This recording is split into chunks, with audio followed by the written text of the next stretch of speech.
L'international ivoirien Nicolas Pepe a récemment évoqué son départ d'Arsenal survenu il y a un an, révélant les exigences imposées par le club londonien. L'été dernier, Nicolas Pepe a quitté définitivement Arsenal pour rejoindre Trabzonspor en Turquie, après un prêt décevant à Nice. Dans une interview accordée à l'équipe, l'ailier des Éléphants de Côte d'Ivoire, 46 sélections, 10 buts, a expliqué avoir souffert de l'étiquette de « joueur à 80 millions d'euros » suite à son transfert en Angleterre à l'été 2019, après une saison impressionnante à Lille, 22 buts, 11 passes décisives en 38 matchs de Ligue 1.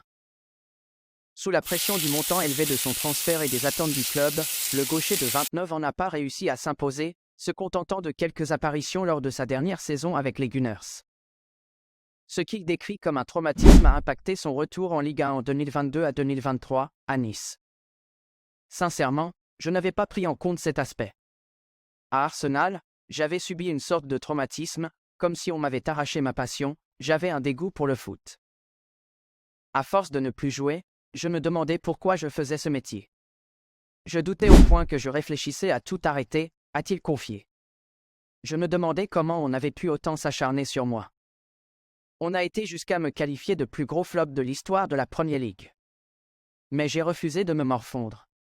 Pour sortir de cette période difficile, Pepe a dû faire un sacrifice financier et accepter des conditions particulières imposées par Arsenal, notamment l'interdiction de rejoindre l'Arabie Saoudite. Si je voulais vivre autre chose l'été dernier? Oui, et je me foutais de l'argent. À Nice, je me suis assis sur 25% de mon salaire. Je voulais juste jouer. J'aurais aimé résilier plus tôt dans l'été, mais Arsenal ne voulait pas, il lui restait un an de contrat. Le discours, c'était « on t'a acheté 80 millions d'euros » vis-à-vis des médias, on ne peut pas. Ils demandaient de grosses sommes, donc ça capotait à chaque fois. Ils ont fini par accepter après la clôture du marché européen. Il ne restait que les pays du Golfe et la Turquie. Mais Arsenal n'a accepté de résilier qu'à la condition où je m'engageais à ne pas rejoindre l'Arabie Saoudite. Question d'image. Et il y a eu cette offre de Trabzonspor, a-t-il expliqué. Désormais libre de tout contrat, bien qu'il ait eu l'opportunité de prolonger en Turquie, le vainqueur de la dernière CAN aspire à un nouveau projet. Bien que l'Arabie Saoudite reste une option à moyen ou long terme. Pepe souhaite rester en Europe après une saison encourageante, 6 buts et 3 passes décisives. Je ne suis fermé à rien, mais je veux encore montrer que je peux faire quelque chose. Je n'ai pas fini avec l'Europe et le football, a-t-il affirmé. Condamné en Allemagne où le Borussia Dortmund fait tout pour s'en débarrasser, Sébastien Haller peut garder le sourire. Alors que les pistes menaient vers des championnats peu reluisants, un gros club de Liga se positionne sur l'attaquant ivoirien. Dortmund ne veut plus du tout de Sébastien Haller. Arrivé en Allemagne en 2022 après sa saison explosive à l'Ajax d'Amsterdam, 65 matchs pour 47 buts en une saison, l'attaquant des Éléphants de la Côte d'Ivoire n'a jamais réussi à s'imposer. Surpris par sa tumeur aux testicules qui l'a fait écarter des pelouses pendant plusieurs mois, le natif de Riorangi en France a perdu sa vitesse de croisière. De retour à la compétition l'année dernière, il a régulièrement fait face aux pépins physiques. Et après 2 années chez les Borussans où il aura joué que 41 matchs pour 12 buts, le coup près tombe. En effet, avec un nouvel entraîneur, le Borussia Dortmund veut relancer sa machine offensive. Malgré la présence de Niklas Füllkrug, excellent attaquant allemand qui a dépanné parfaitement en l'absence d'Haller, les dirigeants sont partis recruter le serial buteur guinéen Serhou Guirassy. Officiellement recruté le jeudi dernier, l'ancien attaquant de Stuttgart, 30 buts en 30 matchs la saison dernière, attend impatiemment de récupérer le numéro 9 de Sébastien Haller qui est prié de plier bagages. À 30 ans, les prétendants ne se bousculent pas du tout pour l'attaquant ivoirien qui a pourtant fait bonne impression à la dernière CAN 2023. Il y a quelque temps, c'est une surprenante piste menant vers le Mexique qui a été évoquée.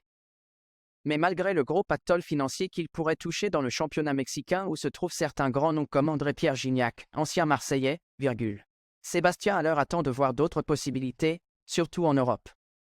Et finalement, il semble qu'une belle ouverture se profile à l'horizon. À en croire les informations de Vamos Villa, un média pro-Séville FC, les dirigeants du club andalou ont coché le nom de l'ancien joueur de West Ham.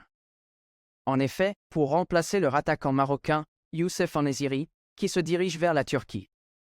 Plus précisément au Fenerbahçe, le club sévillan se penche vers le buteur ivoirien qui garderait une bonne cote auprès des dirigeants espagnols. Victor Horta, le directeur sportif de Séville, a confiance dans les capacités de l'attaquant, comme il l'a démontré il y a 3 saisons à l'Ajax, où il a marqué 34 buts, dont 11 en Ligue des Champions, informe le média andalou. D'après les indiscrétions, le départ d'En-Nesyri dans les prochains jours devrait accélérer les choses pour Sébastien Haller qui vient de démarrer la pré-saison avec l'équipe allemande. Désormais barré par 2 attaquants en forme, dont le Guinéen, qui est arrivé pour démarrer toutes les rencontres, le joueur d'Hermsefal va devoir croiser les doigts pour que les choses aillent vite. Pour conclure le deal, Séville devrait faire une offre de prêt avec option d'achat d'environ 10 millions d'euros, soit la valeur marchande actuelle de Sébastien. Il faut le noter, la piste menant vers le club en Liga reste la plus belle à l'heure actuelle sur la table pour le héros de la Côte d'Ivoire à la récente Coupe d'Afrique des Nations. Si les choses aboutissent, il aura la chance de briller contre les grosses équipes comme le Real Madrid, le FC Barcelone ou encore l'Atlético Madrid qui sont les 3 grands inconditionnels du championnat espagnol. Ce sera un très bon challenge en tout cas qui ravirait les fans du joueur de 30 ans. On attend de voir si la piste menant au FC Séville se concrétisera.